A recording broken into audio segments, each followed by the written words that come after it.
Class 1 maths revision of chapter 9 measurement. Students, measurement का मतलब होता है मापना। कोई भी चीज़ है उसे मापने के लिए जो उसकी लंबाई है, उसका वज़न है या कुछ भी कैसे मापा जाता है, वही हम इस चैप्टर में सीखेंगे। देखो, वार्म अप में आपको यहाँ पे एक पिक्चर दी गई है। देखो, ये एक स्कूल का प्लेग्राउंड है और नीचे देखो कुछ क्वेश्चंस पूछे गए हैं। आपको करेक्ट वन को टिक करना है। जैसे फर्स्ट है आपका विच हैज़ लेसर कैपेसिटी। देखो यहाँ पे आपको देखो एक बॉटल दी गई है और एक देखो ये वाटर बॉटल है ये वाली, और देखो ये एक पूल है जिसमें बहुत सारा पानी है। तो आपको बताना है किसकी कैपेसिटी कम है अपने अंदर पानी डालने की, मतलब किस में कम पानी आएगा। तो देखो इस बॉटल में थोड़ा पानी आएगा जबकि इस पूल में बहुत ज़्यादा पानी आएगा।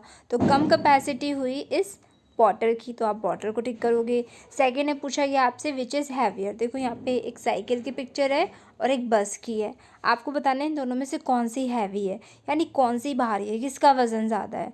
तो देखो देखने मात्र से पता चलता है कि जो बस है वो बड़ी होती है और साइकिल से ज़्यादा भारी होती है, तो बस हैवियर होगी, तो बस को टिक करोगे। नेक्स्ट में पूछा गया देखो 2 पाइप्स हैं, एक ये रेड वाला पाइप, सेकंड ब्लू वाला पाइप। आपको बताना है इन दोनों में से पाइप में से कौन से वाला लॉन्गर है, मतलब लंबा है। तो देखो देखने से पता चल रहा है ये रेड वाला जो पाइप है ये ब्लू पाइप से ज़्यादा लंबा है, तो आप इसे टिक करोगे। तो देखो यहाँ पे हमने चीज़ों को देख के ही उनकी लेंथ, उनका वेट, उनकी कैपेसिटी को मेज़र किया। तो यही होता है आपका मेज़रमेंट, यानी चीज़ों को मापना। आगे देखो आपको दिया गया है measuring length using body parts. कोई भी चीज़ है उसकी जो लेंथ है, लंबाई है, उसे मापने के लिए देखो बॉडी पार्ट्स का यूज़ करा जाता था पहले। आज के टाइम पे तो हम स्टैंडर्ड यूनिट यूज़ करते हैं। लाइक देखो लेंथ की स्टैंडर्ड यूनिट है आपकी मीटर, सेंटीमीटर और किलोमीटर, जबकि पहले क्या नॉन स्टैंडर्ड यूनिट यूज़ करते थे जिसमें आपके बॉडी पार्ट्स को यूज़ करना हो जाता है। जैसे कि देखो यहाँ पे फर्स्ट आपको दिया गया है हैंड स्पैन। देखो इस तरीके से आप अपने हैंड को ओपन करोगे तो यहाँ से लेकर यहाँ तक की जो ये लेंथ है ये 1 हैंड स्पैन है। फिर देखो इसके अलावा किसी चीज़ को आप मेज़र कर सकते हो, डिजिट या फिंगर कहा गया है। देखो एक फिंगर ओपन करोगे जितनी उसकी ये इस तरीके से जो बनेगा ये 1 डिजिट हो गया या 1 फिंगर। फिर देखो पाम में आपको यहाँ ये पूरा अपना हैंड ओपन करना है और देखो ये जो लेंथ है ये 1 पाम है। फिर देखो क्यूबिट में आपका जो आपके हैंड से लेके आपकी एल्बो तक का जो ये है ये आपका क्यूबिट हो गया। फुट स्पैन में देखो आपका जो फुट है वो हो गया। पेस में देखो कदम होते हैं, कदम चलाने हैं आपको तो पेस हो गया। इस तरीके से भी आप किसी चीज़ की लेंथ नाप सकते हो। आर्म लेंथ में देखो आपका हैंड से लेके शोल्डर तक ही पूरा आर्म आ जाएगा, तो ये आर्म लेंथ हो गया। तो देखो इन बॉडी पार्ट्स को यूज़ करके किसी भी चीज़ की लेंथ को पहले मापा जाता था। आज के टाइम में भी लोग इन बॉडी पार्ट्स को यूज़ करके चीज़ों की लेंथ को मापते हैं, लेकिन इससे जो हमारा एक्यूरेट मेज़रमेंट होता है वो निकल के नहीं आता, क्योंकि देखो सभी के बॉडी पार्ट्स जो हैं वो एक सेम साइज़ के नहीं होते, डिफरेंट डिफरेंट होते हैं। तो इसलिए जो हमारा बिल्कुल एग्जैक्ट लेंथ है वो इनसे निकल के नहीं आती। तो देखो ये एक रफ़ मेज़रमेंट है, नॉन स्टैंडर्ड यूनिट्स हैं ये सभी। अब देखो आगे नीचे देखो दिया भी गया है आपको, जैसे पेन है, आप लोग इसे ट्राई भी कर सकते हो। देखो इसे मेज़र करा जा रहा है बाय डिजिट, यानी ऐसे फिंगर रख रखे कितने डिजिट लंबा ये पेन है। फिर देखो यहाँ पे ये जो पीच है, क्रिकेट पीच, इसको मेज़र कर रहा है बाय पेज अपने कदमों से। फिर देखो डोर को मेज़र करा जा रहा है हैंड स्पैन से। इस तरीके से अपने हैंड्स को ओपन करके हैंड स्पैन बना के इसे मेज़र किया जा रहा है। तो स्टूडेंट्स इस तरीके से आपको डिफरेंट डिफरेंट चीज़ों को अपने बॉडी पार्ट्स की हेल्प से मेज़र करने का ट्राई करना है। जब मैंने चैप्टर पढ़ाया था आपको तब भी मैंने ही कहा था। और देखो ये जो आपका ही पेज नंबर 96 पे दिया गया है, सॉरी 95 पे है ये आपका, तो मैंने आपको ये करने के लिए भी दिया था। देखो जैसे कि आपका ये बैट है, स्किपिंग रॉप है, स्टडी टेबल, ज्योमेट्री बॉक्स, ये बुक, आपको इन्हें मेज़र करना है यूजिंग योर बॉडी पार्ट्स। देखो बैट है, आपके पास बैट होगा और बैट नहीं है तो कोई भी एक स्टिक ले सकते हो आप, तो आपको उसे अपने हैंड स्पैन से मेज़र करना है और बताना है कि कितने हैंड स्पैन जितना लंबा है। तो देखो हैंड स्पैन है, मैंने भी आपको बताया था, इस तरीके से आप अपना हैंड ओपन करेंगे और हैंड स्पैन जितना उसे नापेंगे, कितने हैंड स्पैन जितना लंबा है आपका बैट या जो भी स्टिक लिया आपने। सेकंड में देखो स्किपिंग रोप, जो कूदने वाली रस्सी है, उसको फुट स्पैन से आपको मेज़र करना है। देखो फुट स्पैन में आपका ये आएगा ऐसे अपने फुट से मेज़र करोगे और बताओगे आपका स्किपिंग रोप कितने फुट स्पैन जितना लंबा है। स्टडी टेबल को आपको क्यूबिट से मेज़र करना है। क्यूबिट में देखो आपका ये आएगा इस तरीके से, अपने हैंड से एल्बो तक का जो है रखोगे आप और मेज़र करते जाओगे। फिर देखो नेक्स्ट, अब आपको अपना पेंसिल बॉक्स डिजिट से, डिजिट में देखो मैंने आपको बताया था ये डिजिट है, फिंगर से करना है सेकंड वाला जो है। फिर देखो बुक को मेज़र करना है आपको पाम से, पाम आपका ये थर्ड वन वाला है। तो इस तरीके से अपने बॉडी पार्ट्स को यूज़ करके अपनी इन चीज़ों को, जो इन चीज़ों की लेंथ है, लंबाई है, उसे मेज़र करोगे। ओके स्टूडेंट्स, इंटरेस्टिंग है काफ़ी। तो आपको इस तरीके से नहीं मेज़र करके लिखना है। वैसे तो आप सभी कर चुके हो, आपको क्या करना है, आप और भी डिफरेंट डिफरेंट चीज़ें लेना और उन्हें इस तरीके से मेज़र करना और एक रफ नोटबुक में उनका मेज़रमेंट नोट करना। आगे देखो आपको दिया गया लेंथ को मेज़र करने के लिए हम डिफरेंट डिफरेंट ऑब्जेक्ट्स का यूज़ करते हैं। लाइक देखो यहाँ पे एक पेंसिल है, अब इस पेंसिल की लेंथ को यूज़ करने के लिए हमने इरेजर्स का यूज़ किया। तो देखो ये पेंसिल कितने इरेजर्स जितनी लंबी है, देखो यहाँ पे 1 2 3 4 5। तो देखो पेंसिल ये कितनी लंबी है, 5 इरेजर्स जितनी लंबी है। तो ये जो पेंसिल है ये 5 इरेजर्स जितनी लंबी है। ऐसे ही देखो ये पेंटिंग ब्रश है और नीचे क्लिप्स लगाई गई हैं। तो देखो ये पेंटिंग ब्रश कितने क्लिप्स जितना लंबा है, देखो बिल्कुल यहाँ से स्टार्ट करा है यहाँ तक है। तो 1 2 3 4 5 6 7 8 क्लिप्स आ रहे हैं। तो ये एक पेंटिंग ब्रश 8 क्लिप्स जितना लंबा है। तो देखो इन चीज़ों का जो लंबाई है उसे मेज़र करने के लिए हमने देखो अलग अलग चीज़ों का यूज़ किया और पता लगाया कि इनकी लेंथ कितनी है। ऐसे देखो कॉम को मेज़र करने के लिए यहाँ पे स्टिक्स लगाई हुई हैं और आपको बताना है ये कॉम कितने स्टिक्स जितना लंबा है। तो देखो यहाँ पे कितने स्टिक्स हैं, 1 2 3 4 5 6। तो आप 6 लिखोगे। फिर देखो स्पून का जो लेंथ है, लंबाई है, उसे मेज़र करने के लिए क्रेयॉन्स लगाए गए हैं। देखो 3 क्रेयॉन्स हैं, तो ये स्पून 3 क्रेयॉन्स जितना लंबा है, तो आपको 3 लिखना है। ऐसे ही नीचे जो ये रैकेट है और टूथब्रश है, उसे मेज़र करने के लिए कुछ चीज़ें रखी हुई हैं नीचे, आप उन्हें काउंट करके उनका नंबर इन फिलअप्स में लिखोगे। तो ये तो हुई लेंथ की बात कि किसी चीज़ की लंबाई को कैसे मेज़र किया गया। अब बात करते हैं वेट की। वेट होता है वज़न, किसी भी चीज़ का जो वज़न है उसे मेज़र करने के लिए देखो जो स्टैंडर्ड यूनिट्स है वो आपकी ग्राम और किलोग्राम होती है।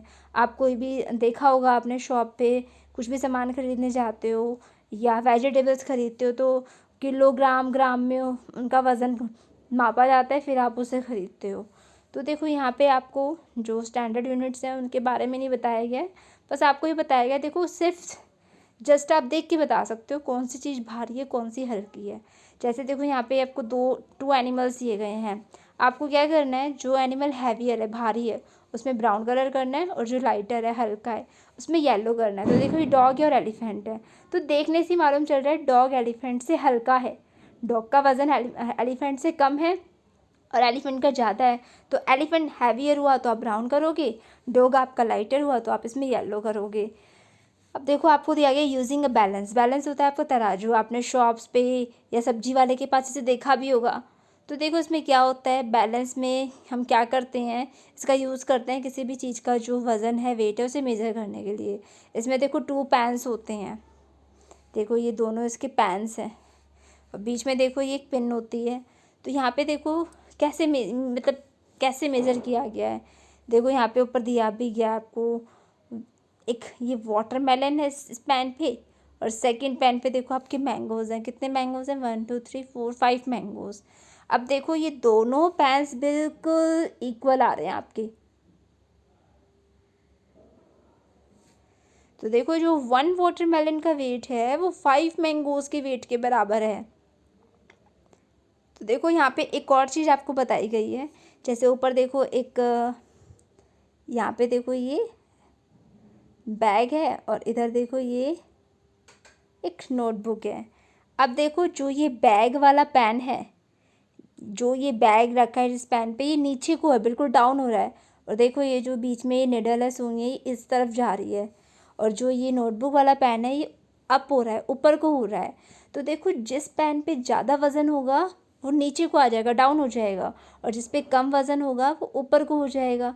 तो ये भी आपको याद रखना है, वज़न ज़्यादा है जिस पेन पे वो नीचे जाएगा और जिस पे कम है वो ऊपर आएगा। ऐसे ही देखो नीचे आपको दिया गया है, आपको इन बैलेंस को देखना है और उस सब्जेक्ट को टिक करना है जिसमें ज़्यादा वज़न है। तो जो वाला पेन नीचे होगा उस साइड ज़्यादा वज़न होगा। जैसे देखो यहाँ इरेज़र और ज्योमेट्री बॉक्स, देखो ये वाला पैन नीचे है, निडल इस तरफ है, तो ये हैवी हुआ। ऐसे में देखो टॉफ़ी चॉकलेट, तो चॉकलेट वाला पैन नीचे है और निडल चॉकलेट की तरफ है, तो ये हैवी हुआ। फिर देखो बुक और चॉक, तो देखो बुक वाला पैन नीचे है और निडल भी बुक की तरफ है, तो ये हैवी हुआ। तो जो पेन आपका नीचे होगा वो हैवियर होगा, तो आप उसे टिक करोगे। ऐसे ही देखो नीचे दिया, नेक्स्ट दिया गया है आपको, देखो इन बैलेंस को देखो, फिलअप्स को फिल करो। 4 apples weight the same as dash brick. देखो इस वाले पेन पे 4 एप्पल्स हैं और सेकंड पेन पे कितनी ब्रिक है, 1 ब्रिक। ब्रिक होता है आपका ईंट। देखो सभी बैलेंस जो है वो इक्वल होंगी, दोनों तरफ बराबर वजन है, क्योंकि देखो जो निडल है वो बिल्कुल स्ट्रेट है। जब आपकी निडल बिल्कुल स्ट्रेट होगी बीच वाली, मतलब दोनों पैन्स पे बराबर वजन रखा हुआ है। आपको बताना है कि जो फर्स्ट पैन वाले ऑब्जेक्ट्स हैं उनका वजन सेकंड पैन पे जो चीज़ें रखी हैं कितनी चीज़ों के बराबर है। जैसे 4 एप्पल्स है, सेकंड पैन पे 1 ब्रिक है, तो इन 4 एप्पल्स का वजन 1 ब्रिक के बराबर हुआ। फिर देखो 3 मैंगोज़ हैं और सेकंड पैन पे देखो एक ब्लॉक रखा है, 1 ब्लॉक है, तो 3 मैंगोज़ का वजन 1 ब्लॉक के इक्वल हुआ। फिर देखो 4 फ्लावर्स का वजन कितने गार्लिक बल्ब्स के इक्वल हुआ, 2 गार्लिक बल्ब्स हैं, तो आप 2 लिखोगे। तो ऐसे आपको इन ऑब्जेक्ट्स को काउंट करके लिखना है। अब आती है बात कैपेसिटी की। कैपेसिटी होती है क्षमता। किसी भी बर्तन की अपने अंदर कितना लिक्विड रखने की जो क्षमता है वो उसकी कैपेसिटी होती है। तो स्टूडेंट्स इसकी भी स्टैंडर्ड यूनिट्स हैं जिन्हें मेज़र किया जाता है लीटर या मिलीलीटर में। कोई भी लिक्विड चीज़ है लाइक आपका water, milk, cold drink, oil, refined petrol, ये सभी को हम मेज़र करते हैं इनकी कैपेसिटी को लीटर और मिलीलीटर में। तो देखो यहाँ पे आपको दिया गया है start from the one with the least capacity. आपको सबसे कम कैपेसिटी से स्टार्ट करना है, नंबर देते जाना है। तो देखो यहाँ पे मग और ये water tank, bucket, glass, spoon. सबसे कम पानी आएगा स्पून में, नंबर 1 हुआ फिर आपका ये स्पून। और अब देखो 4 ऑब्जेक्ट्स बचे, मग, वाटर टैंक, बकेट, ग्लास। अब कम पानी आएगा ग्लास में, ग्लास से ज़्यादा आएगा मग में, मग से ज़्यादा बकेट में और सबसे ज़्यादा वाटर टैंक में। तो ऐसे आप सबसे कम कैपेसिटी से इनको नंबरिंग करते जाओगे। अब देखो आगे दिया गया है आपको capacity of a vessel tell us how much it can hold. देखो किसी भी बर्तन की जो क्षमता है, कैपेसिटी है, वो ये बताते हैं कि उसके अंदर कितना पानी या कितना लिक्विड आ सकता है। बिगर कंटेनर होल्ड मोर, जो बड़ा बर्तन होगा उसमें ज़्यादा आएगा और छोटे में कम आएगा। जैसे देखो यहाँ पे आपको दिया गया एक जग है, तो इस जग की कैपेसिटी क्या है, इस जग में कितना पानी आ सकता है। इस जग की कैपेसिटी देखो इन 6 कप्स के इक्वल है। तो इस 6 कप्स पानी जब भरेगा तो इसमें इतना पानी आ जाएगा, तो इन दोनों की कैपेसिटी इक्वल हुई। फिर देखो ऐसे ही अब आपको क्या करना है, आगे फिलअप से नहीं फिल करना है। ऐसे 2 कप्स की जो कैपेसिटी है, जो 2 कप्स हैं वो फिल कर देंगे इस 1 ग्लास को, तो 1 हुआ ये। फिर देखो यहाँ पे आपको करना है इस 1 जग को फिल करने के लिए 5 कप्स पानी, 5 कप्स चाहिए, तो 5 लिखोगे आप। मतलब इन कंटेनर्स को काउंट करके आपको इनका नंबर लिखना है। तो ये हुई आपकी कैपेसिटी। तो स्टूडेंट्स आपका ये चैप्टर जो है मेज़रमेंट ये कंप्लीट हुआ। आपको इस चैप्टर की अच्छे से एक रफ नोटबुक में प्रैक्टिस करनी है। ओके स्टूडेंट्स, आज के लिए इतना ही काफ़ी है। आपसे फिर होगी मुलाकात नेक्स्ट वीडियो में। Thank you.